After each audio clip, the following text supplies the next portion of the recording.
হযরত মুসা আলাইহিস সালাম বারবার ফেরাউন ও তার জাতিকে মহান আল্লাহর একাত্মবাদের প্রতি দাওয়াত দিয়ে যাচ্ছিলেন, কিন্তু ফেরাউন দাওয়াত তো গ্রহণ করছিলই না, বরং হযরত মুসা আলাইহিস সালাম ও বনি ইসরাইলের প্রতি আগের চেয়ে আরো অন্যায় অত্যাচারের পরিমাণ বাড়িয়ে দিতে লাগলো। তারপরেও মুসা আলাইহিস সালাম বলেছিলেন, তোমরা আল্লাহর একাত্মবাদে ঈমান আনো, আমার সাথে মহান সেই সৃষ্টিকর্তা আল্লাহ তাআলার ইবাদত করো, বরং বনি ইসরাইলকে বন্দী করে জুলুম অন্যায় করা তাদেরকে মুক্ত করে দাও। কিন্তু ফেরাউন অহংকার করে বলল, আমি ছাড়া অন্য কোনো প্রভু নেই, অন্য কোনো মাবুদ নেই, আমি মিশরের খোদা। তার দরবারের লোকজনও গর্ব ভরে বলল, আমরা আমাদের পূর্বপুরুষদের দেবতার ছেড়ে দেব না। এর আগে ফেরাউনের দেশে খরা ও খাদ্যের সংকট এবং প্লাবনের মতো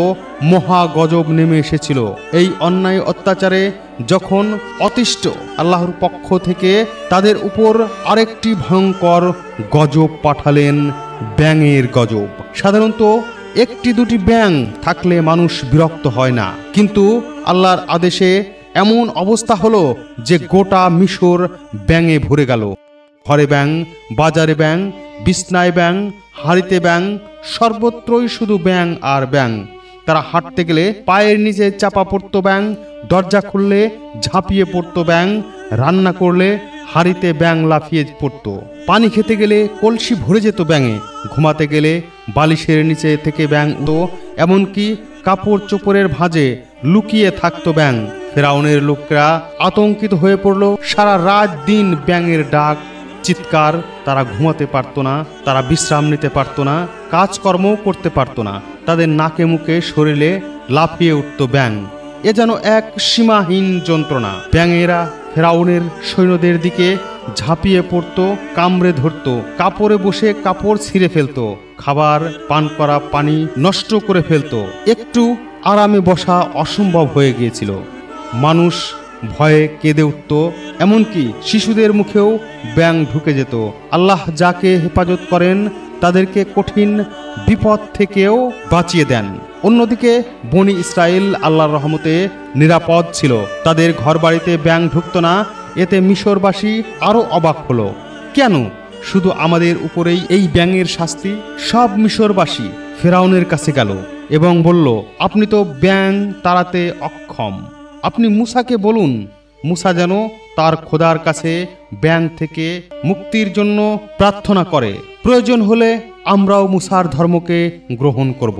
ফেরাউন ও তার কওমের লোকজন ব্যাঙের যন্ত্রণায় কাতর হয়ে শেষে মুসা আলাইহিস সালামের কাছে ফেরাউন লোক পাঠালো। সে বলল, হে মুসা, তোমার প্রতিপালকের কাছে দোয়া করো যেন তিনি আমাদের থেকে এই ব্যাঙ দূর করেন। আমরা প্রতিশ্রুতি দিচ্ছি, আমরা অবশ্যই এবার বনি ইসরাইলকে মুক্তি দেব এবং মুসার ধর্ম গ্রহণ করব। মুসা আলাইহিস সালাম আল্লাহর কাছে দোয়া করলেন।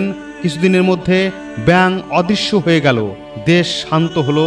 কিন্তু নাফরমান, জালিম, খোদা দাবিদার ফেরাউন আবার বিশ্বাসঘাতকতা করলো। সে আবার গর্ব ভরে বলল, আমি কাউকে ছাড়ব না। মুসা, তুমি তো কেবল জাদুকর, এ তো তোমার জাদুর খেলা ছিল। তারপর আবার আল্লাহর গজব আসতে শুরু করলো, উকুন, রক্ত ইত্যাদি একের পর এক আরো ভয়ঙ্কর গজব আসতে শুরু করলো। সম্মানিত শ্রোতা, আপনাদের সব ঘটনাই শোনাবো, তবে পর্ব আকারে। এগুলো ঘটনা শুনতে আমার এই চ্যানেলটি সাবস্ক্রাইব করে রাখুন। আল্লাহ মানুষের অহংকার সহ্য করেন না। দুনিয়ায় অনেক সময় অদ্ভুত উপায়ে শাস্তি আসে। ক্ষুদ্র এক প্রাণী ব্যাঙ যখন আল্লাহর সৈন্য হয়, তখন শক্তিশালী সাম্রাজ্যও অসহায় হয়ে পড়ে। তবে অবশ্যই প্রতিশ্রুতি ভঙ্গ ও অবাধ্যতা মানুষের পতনের প্রধান কারণ। সম্মানিত দর্শক, সম্পূর্ণ ভিডিওটি দেখার জন্য আপনাকে অসংখ্য ধন্যবাদ। আসসালামু আলাইকুম ওয়া রাহমাতুল্লাহ।